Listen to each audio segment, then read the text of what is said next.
So I have been joined by Duncan Amoah, who's the Executive Secretary of Chamber of Petroleum Consumers, that's COPEC. Good morning. You've been very busy. But I miss you anyway. Oh, I miss you too. It's good to be here. It's good to have you. Sure. We've also been joined by Dr. Owusu Sarkodie, who is a research fellow at the Institute of Fiscal Studies. Good morning, Doc. Good morning. Do you miss me too? Yes, I do. What am I to say? Now again, throughout the news review, use the number 0550-585-8324 for us to hear what you're thinking. And the WhatsApp line is, I've said the WhatsApp line, so the hashtag is Breakfast Daily. I'll just delve right into our first story here. I'm reading from citybusinessnews.com. Government to annul take-or-pay power agreements targets saving 2.5 billion Ghana cedis annually. So the Finance Minister, Ken Ofori-Atta, has indicated that government will, from August 1st, 2019, that's a few days away, cancel all existing power purchasing agreements which require the government to pay for power, even if it is not consumed. So we are paying for power that we don't consume because of these agreements we've signed. According to the Finance Minister, such arrangements, largely signed under the previous administration, cost government more than $500 million. And that is not actually consumed, but we still must pay. So I'm going to quote him briefly. He says, on average, less than 40% of the contracted take-or-pay capacity is actually used, meaning that we are basically throwing away money by paying for the remaining 60% of excess capacity, which we do not actually consume.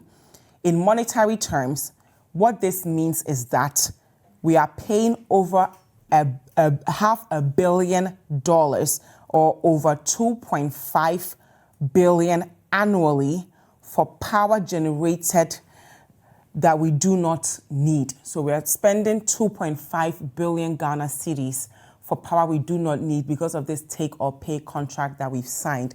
So, Doctor, let me start with you on this. What exactly is this take-or-pay thing? Couldn't we have predicted this and avoided getting ourselves into paying for power that we are not using? Well, I think that the investors, if somebody is supplying power to you, every investor seeks to maximize profit. So they'll look at ways and means of maximizing their own profit. So if you need power, I remember that in the year 2015, there were doomsaw, and then we had demonstrations here and there, and many businesses were, suffering. So if you go to negotiate with a producer, the person might say, okay, if you need one, then you have to buy two. So if that continues, then you might end up buying something that, you might not need. And I think that if government inherits both assets and liabilities, if a new government has inherited a liability, they think it's a liability. I think that they should rather find ways of converting the liabilities into an asset. I am afraid of this conversion of take or pay to take and pay. Okay. Also, somebody tweeted and said it might lead to judgment debt. I don't know the cost implication. I'm sure the finance minister might have done all the necessary investigations before he came to the floor of parliament. But my point is that if you have a liability, you should find ways of converting the liability into an asset. If they think that this is the right way to stop Ghana from suffering or making payment, unnecessary payments, then I would agree with them. But that at the same time, this is the government that wants to embark on industrialization. And every factory will need power. If you are saying that we are not using about 2,300 megawatts because your one district, one factory program has not taken off. You've said 181 factories at various stages of completion. If there are 216 districts, if you are able to complete, say, 216 factories in all the 216 districts by the end of, say, your 8-year term, wouldn't we need that extra 2,300 megawatts? So that's my point. So let's look at it again. What will cost us if we renegotiate? And so that cost for renegotiation now versus the cost of keeping that 2,300 extra to meet the demands. In any case, I'm also looking at, maybe our man from energy sector could help us. I'm also looking at, if you have any excess of anything, you export it. So if you have excess generation, can't we export it to our neighboring countries, Togo, Burkina Faso? And I'm just thinking, I don't know the cost involved. I haven't done all the cost-benefit analysis, but these are just some things that I'm thinking about. If I'm employed, maybe I can do the cost-benefit analysis. But later on, I may do that research to see the cost implications for, abrogating the contracts now or converting it from take or pay to take and pay. What is the cost and the benefit for that versus keeping it so that when the industrialization takes off, because if you stop this 2,300 extra, remember that when the industrialization policy takes off, the 216 factories, you will need more, power generation, and the demand will go up. So this abrogating it now versus going to renegotiate and reapply for energy supplies when your industrialization policy is at its peak. So I'm just thinking aloud, we need to look at it. And the energy sector seems to have suffered a lot. There are so many things going on.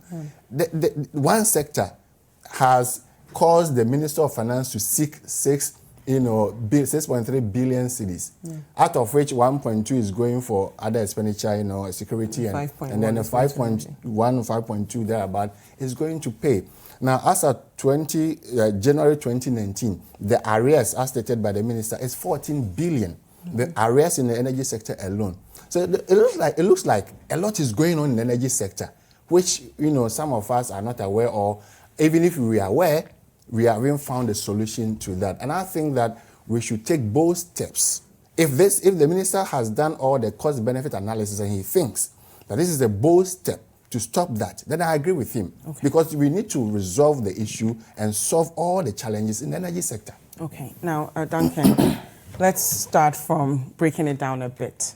This whole take or pay, to the average man, it sounds like we've signed on to a contract that we are spending money on and we don't even need. Were there any positives to it? Is there a way we could have done something with the excess energy we had left? Doc is talking about industrialization. That might take a while. Should we continue spending money until these factories are ready? Or should we have just started with take and pay to begin with? Thank you. Again, the energy sector is called into question. And I have said in Ghana, we are probably one of the most poorly managed energy sectors in the world. The energy sector elsewhere thrives on numbers, plus or minus your input output, right? What is my feedstock? What am I getting out of what I'm inputting? Unfortunately, I haven't heard any Ghanaian say they draw free fuel in Ghana or they draw free power, except for in a few instances where people go and do their own illegal stuff. Ghanaians pay for power, they pay for fuel. Unfortunately, at the end of all of us paying, with all the taxes and everything, the state agencies come back to declare losses. I do think that Ghanaians would need to be saved this perennial excuses, annual ritual, where after paying for everything, we all owe for something. What are we paying for? What are we not paying for? What are the numbers? You recall when PURC increased tariffs this year, I was here, and I said, input your numbers, right? Cost per kilowatt hour. What is your receivables per kilowatt hour? Are Ghanaians paying realistically for what you are producing for them or serving them? Or you are giving subsidies in there that we do not know, which eventually would lead to overruns and debts. Until we get to a point where there will be a stronger or larger transparency in these numbers, the Energy Ministry, the Finance Ministry will continue to roll out these figures and throw them about on all of us every now and then. Because as we sit here today, we do not know how much is being generated, right? How much Ghanaians are paying collectively for what is being generated. What are the power losses in the system? If there are any losses, 21, 25%, how are we mitigating to bring down these losses to say 15, right? so that the energy sector will be much more efficient. Unlike in the days of old where things were not technology driven, today Germany is able to sometimes give off free power. The energy sectors are not crippling their economies because these sectors are quite profitable. Go to Saudi Aramco, right? How much profit it declares in a year. Come to Ghana. GMPC is in one trouble or the other. Bost is in one challenge or the other. VRA is in one debt or the other. Ghana Gas, which we built not long ago, is so debt distressed almost.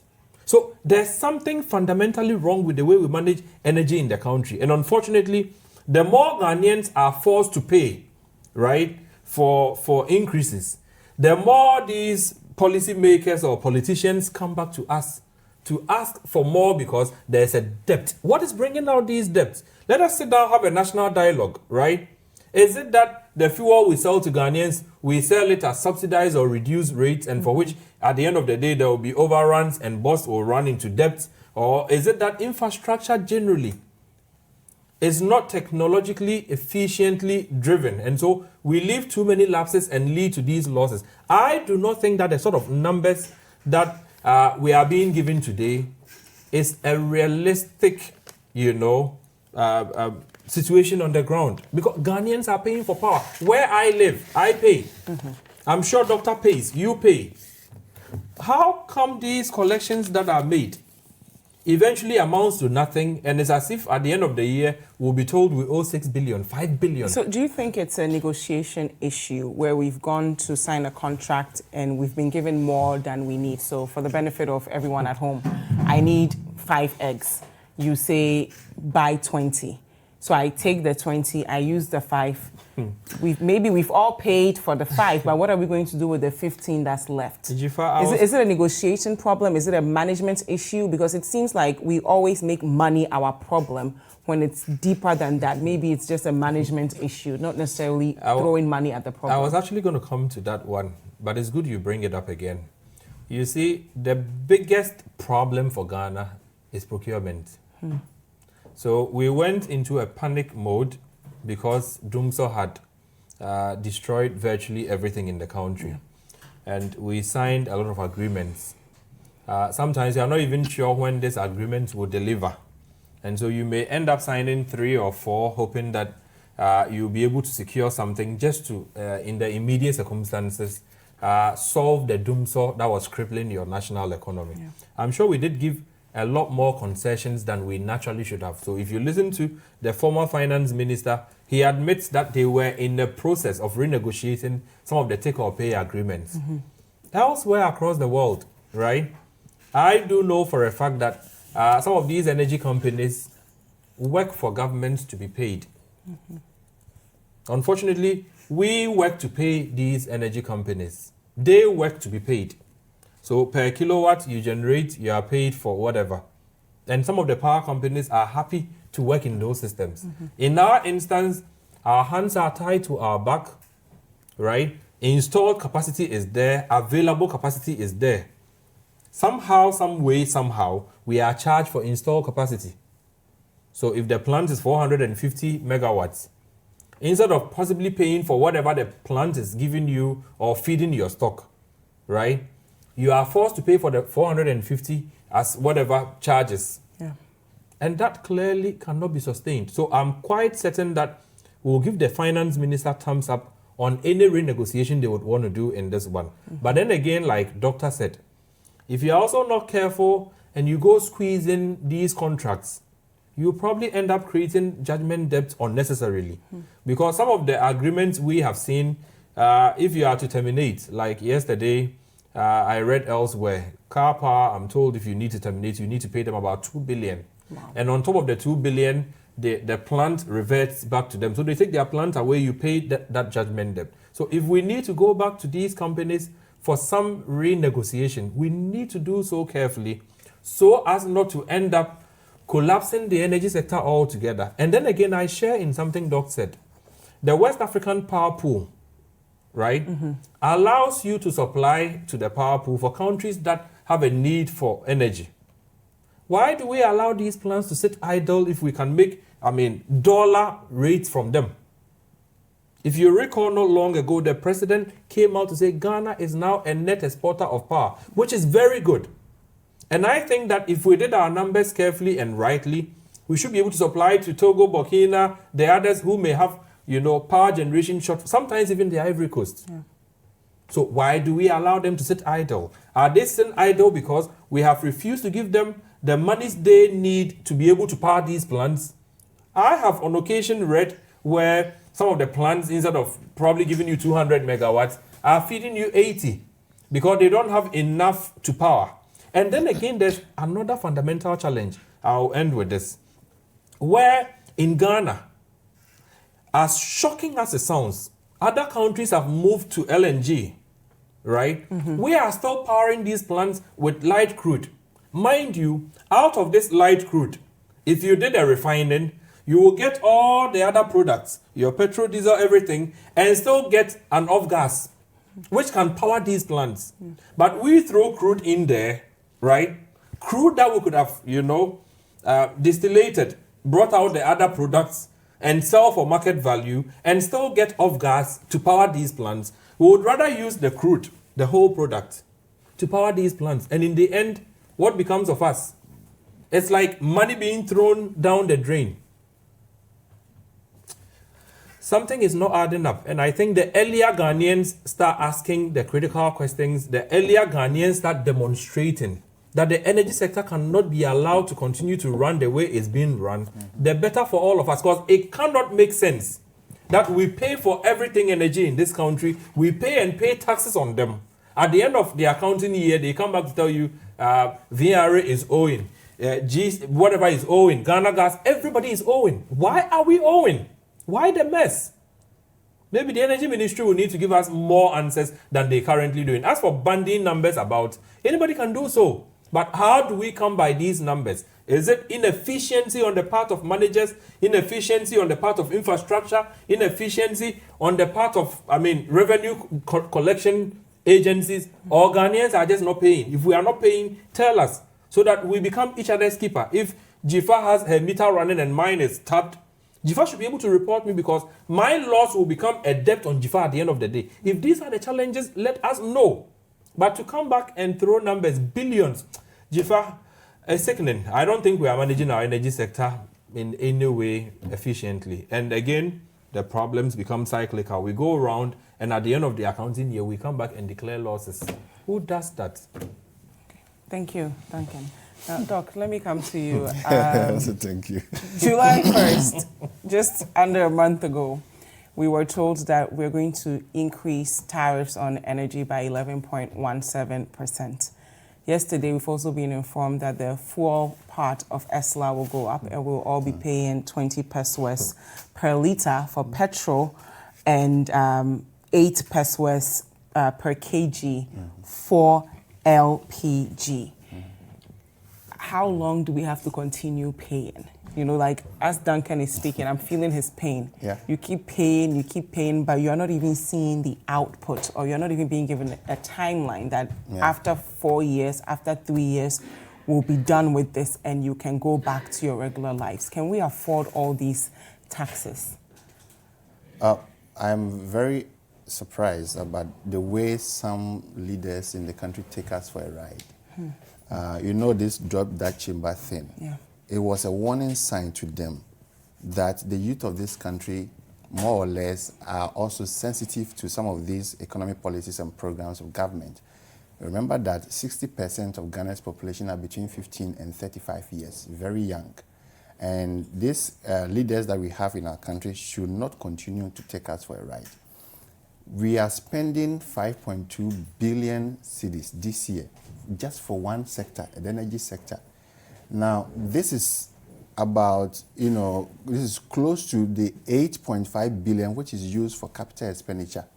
Now, the whole country, the money we use to construct road, hospital, electricity, is 8.5. Now, the energy sector debt alone is very close to that figure. One sector. So, whether you put on the taxes, whether we can pay, you ask, what can we pay?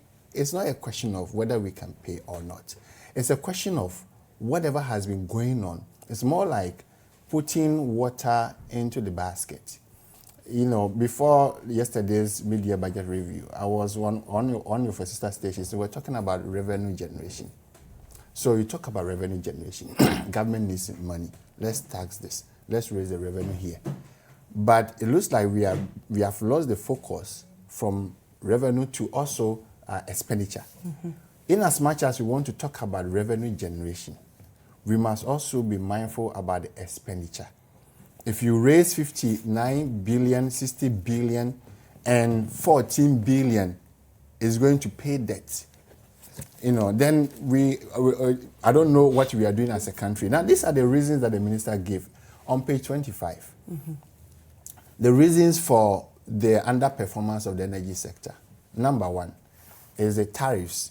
The minister stated that the tariffs that Ghanaians pay is not enough to cover the cost of the non-portfolio of the purchasing power agreements. That is the first reason. It means that you mentioned that earlier on tariffs were increased.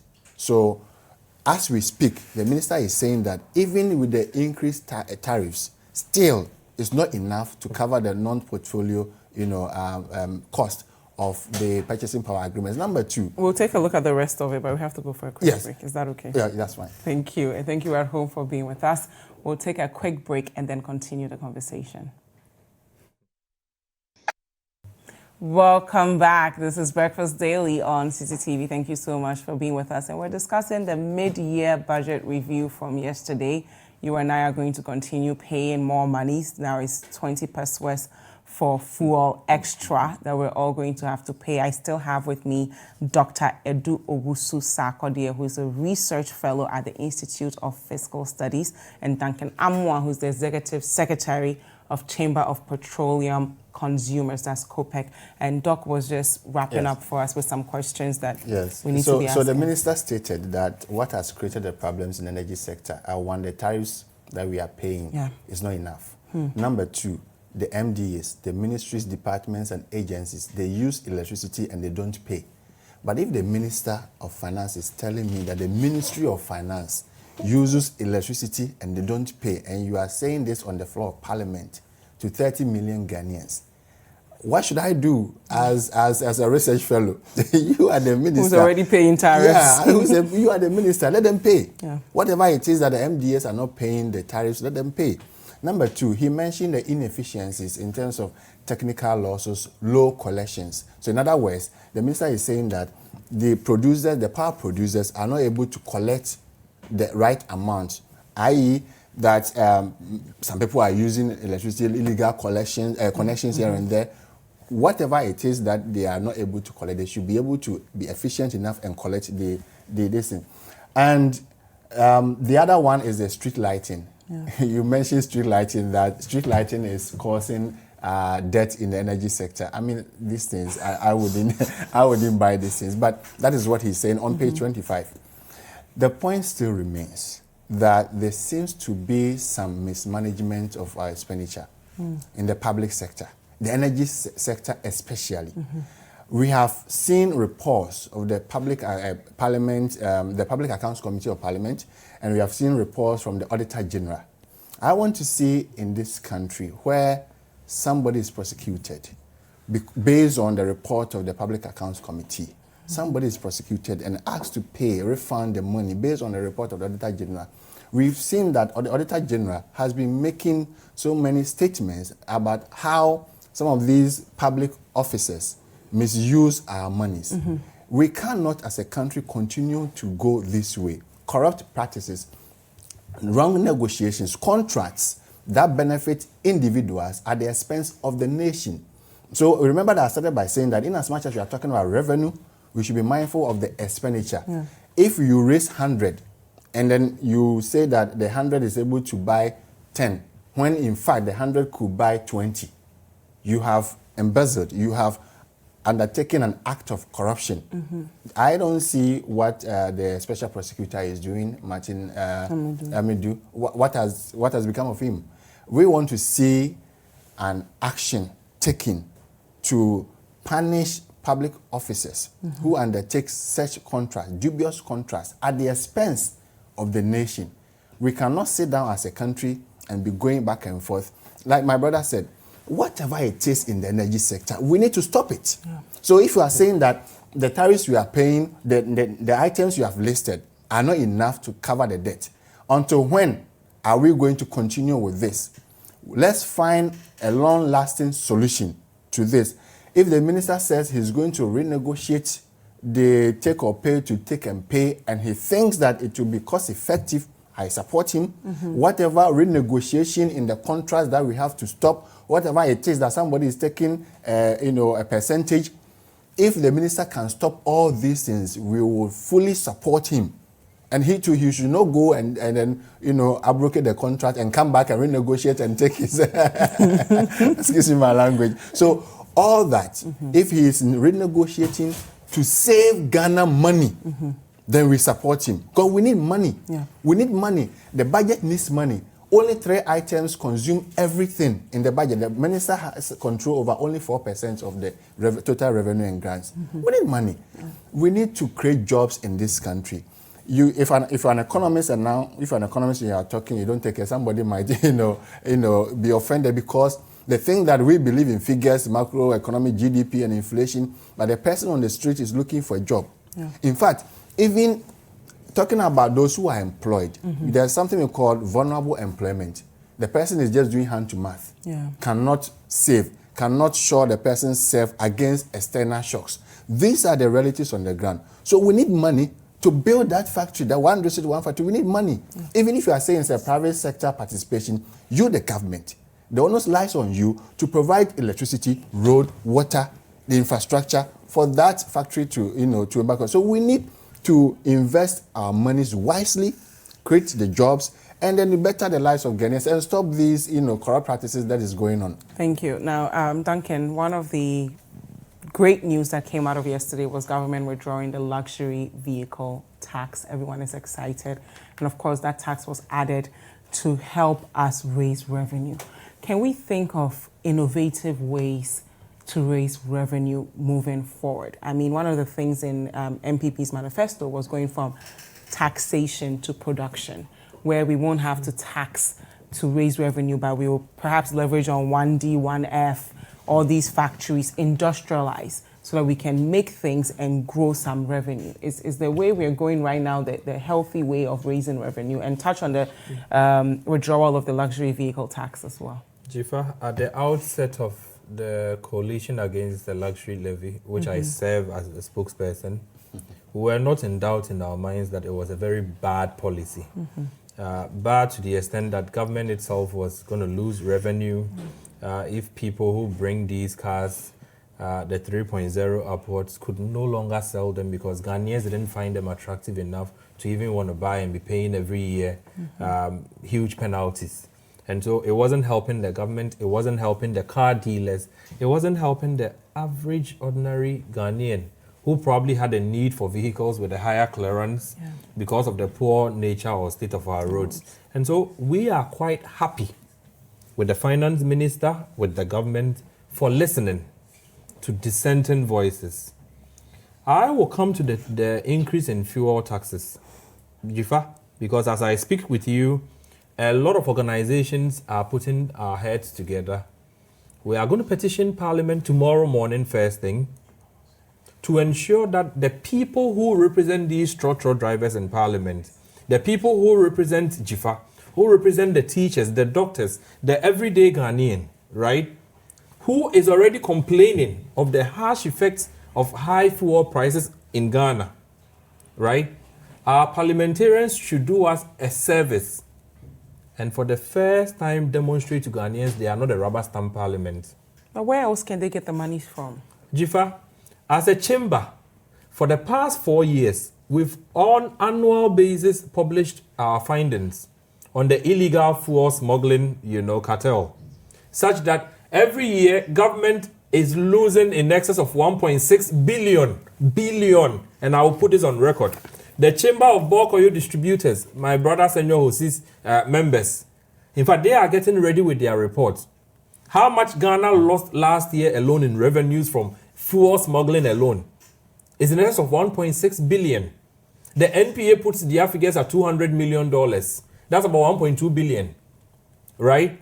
We sit and watch and let these revenues slip through our fingers, right? Only to come back to the trotro and taxi driver, the Ghanaian, Dr. Sarkodie and his people, and tell them that we need revenue.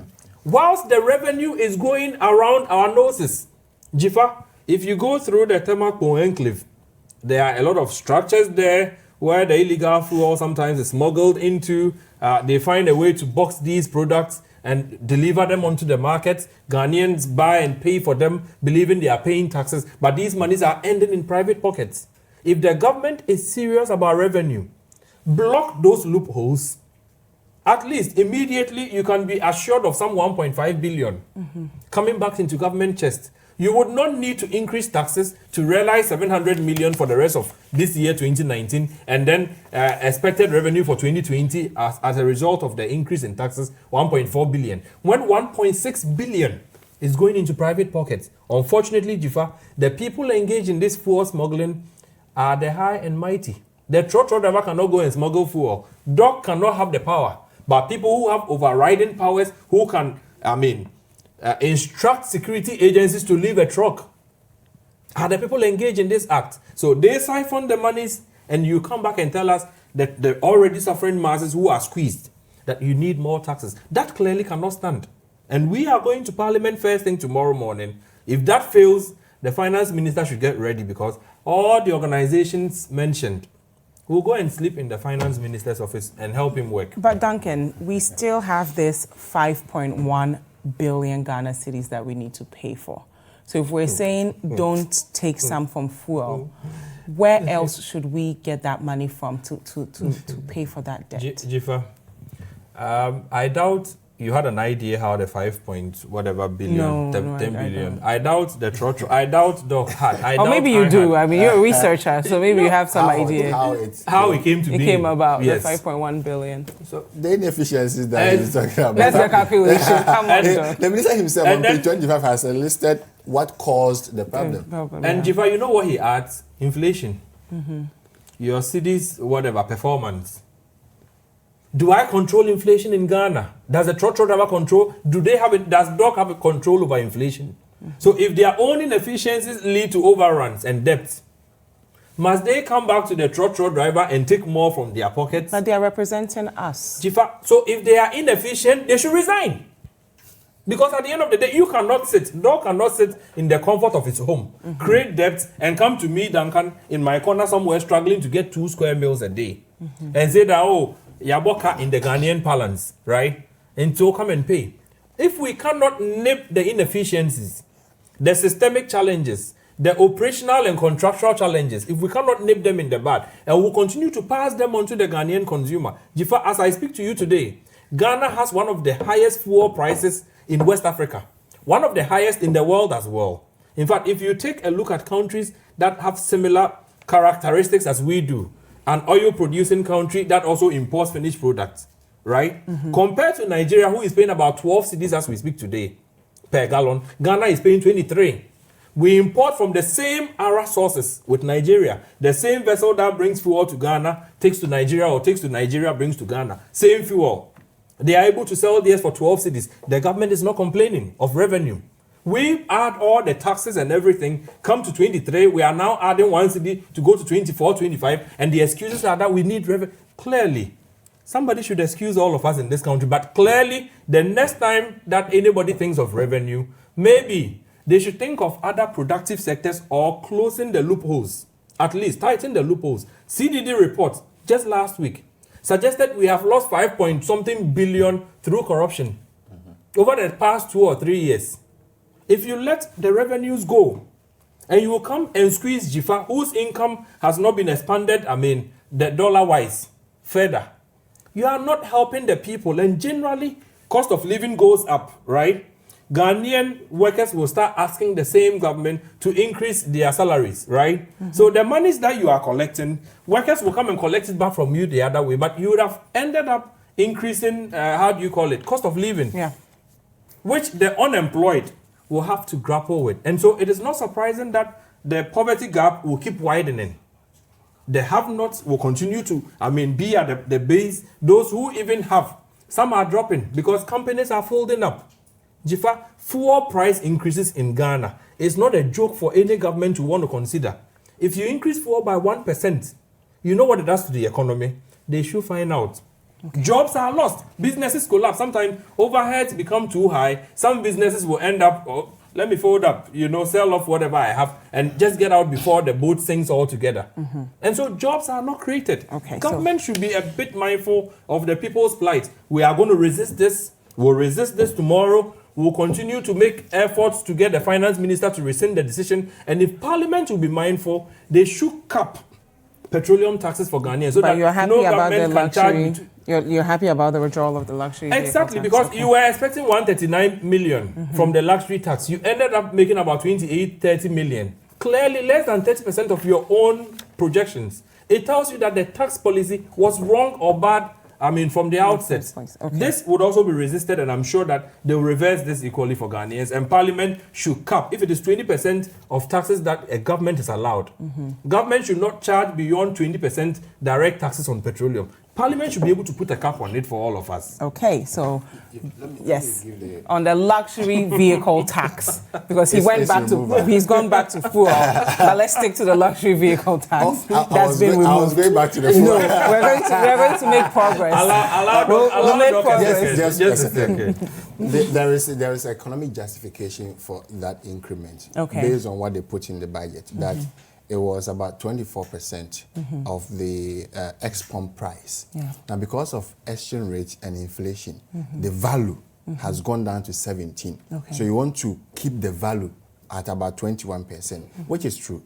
And I think they use economic terms to justify it. And clearly, if you use economic terms, that is true, because anytime there's inflation, that is why workers agitate for increments in salaries. Yeah. So inflation eats up the value of the money. So if the inflation and exchange rate has eaten up, remember that greater part of the energy debt are in dollars. Yeah. So if your city has depreciated, it has eaten up the value of the debt. So you need to show up. So that clearly, I agree with the minister. Okay. But we come back to the taxation. You mentioned the luxury tax, but he has said everything. What do you want me to say again? Okay, so then let's move on to the communications service. It was a nuisance tax, and it has been removed.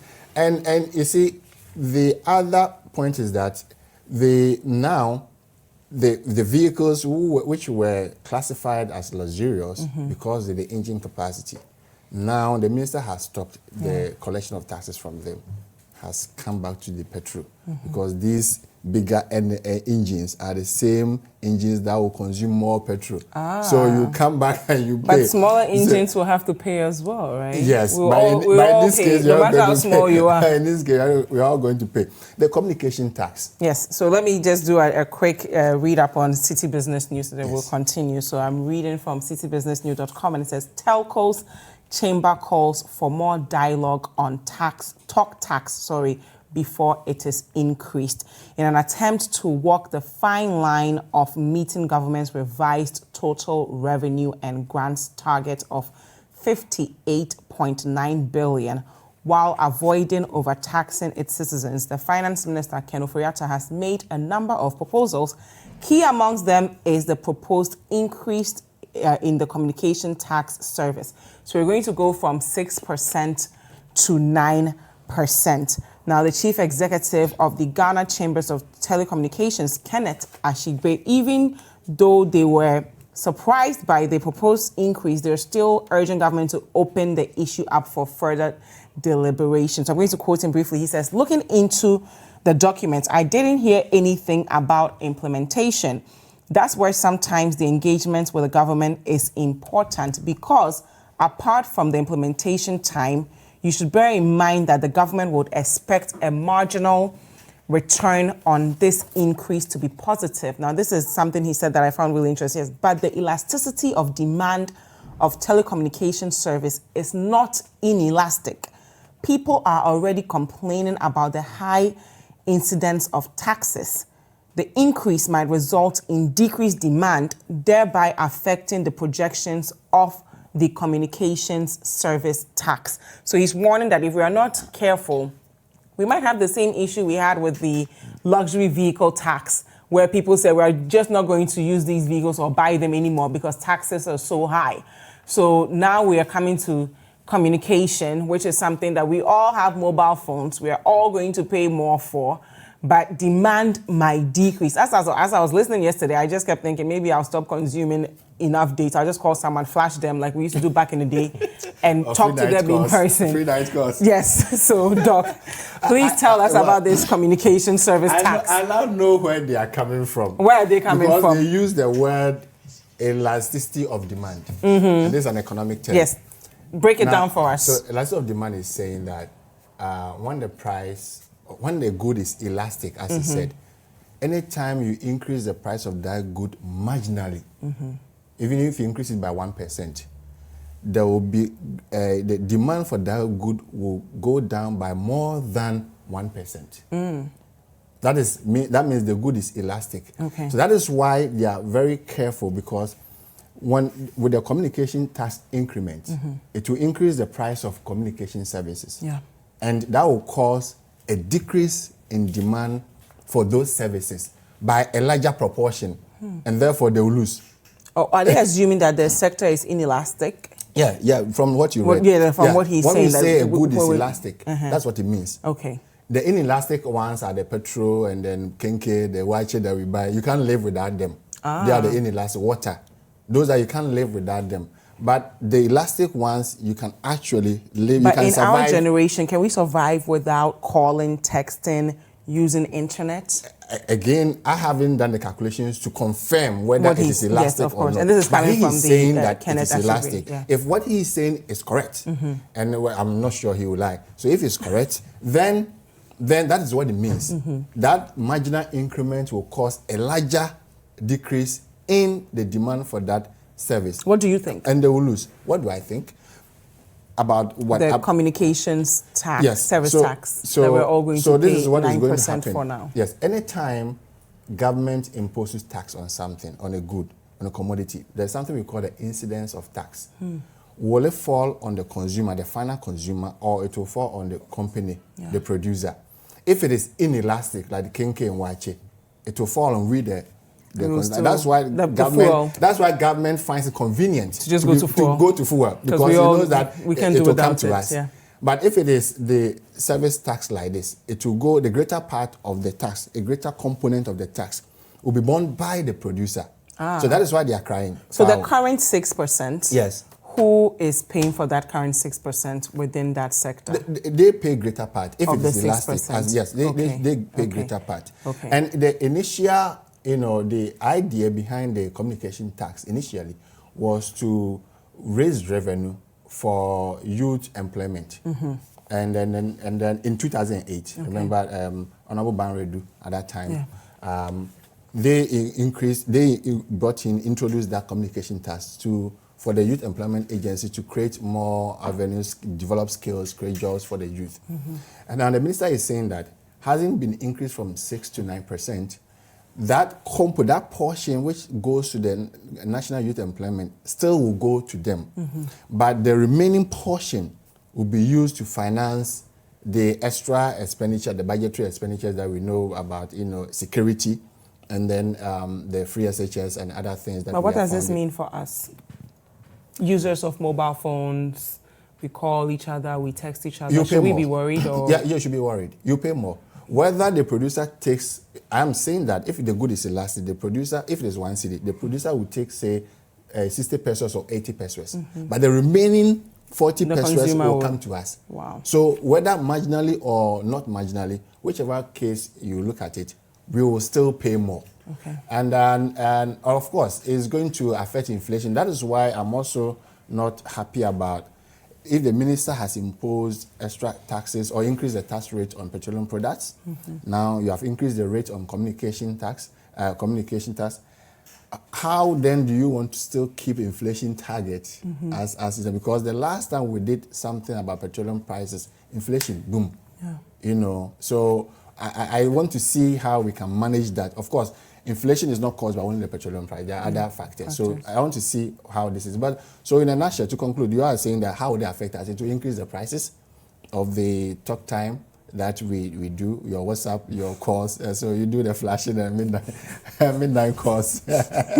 Duncan, So just wrap up briefly for us here.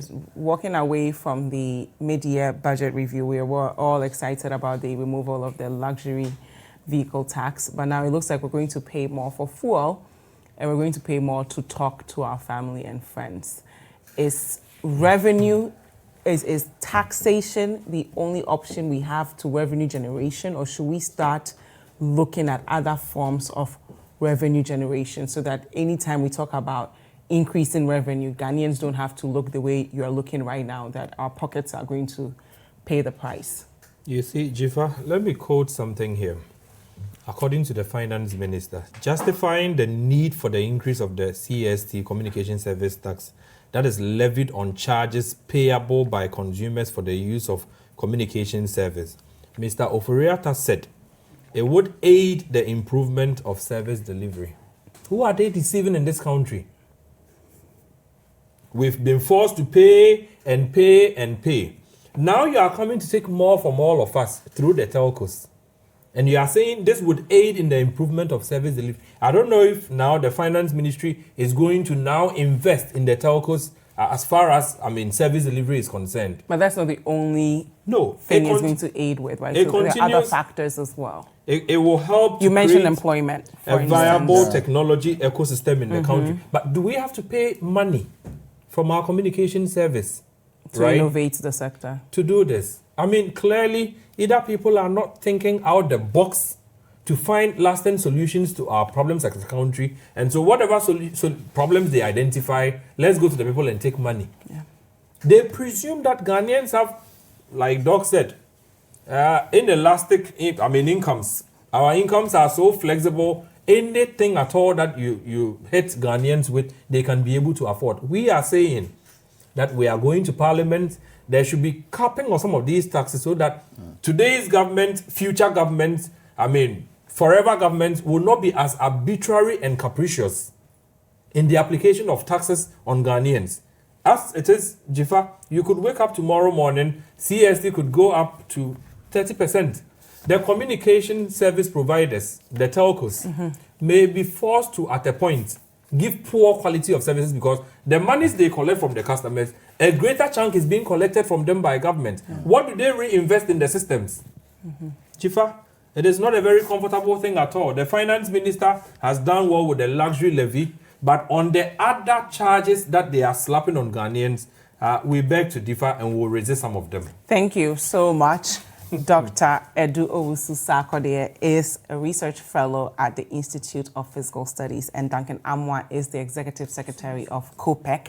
I've received a lot of messages from you, so I'll read them briefly, starting with Farouk from Tema. The economic team genius ways of correcting the financial big mess.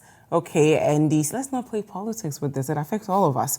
Good morning. Foley from Spin says the budget will make life difficult. Prices of everything will go up. From Positive Change, Medina Zongo Junction says this Nanado government is wonderful.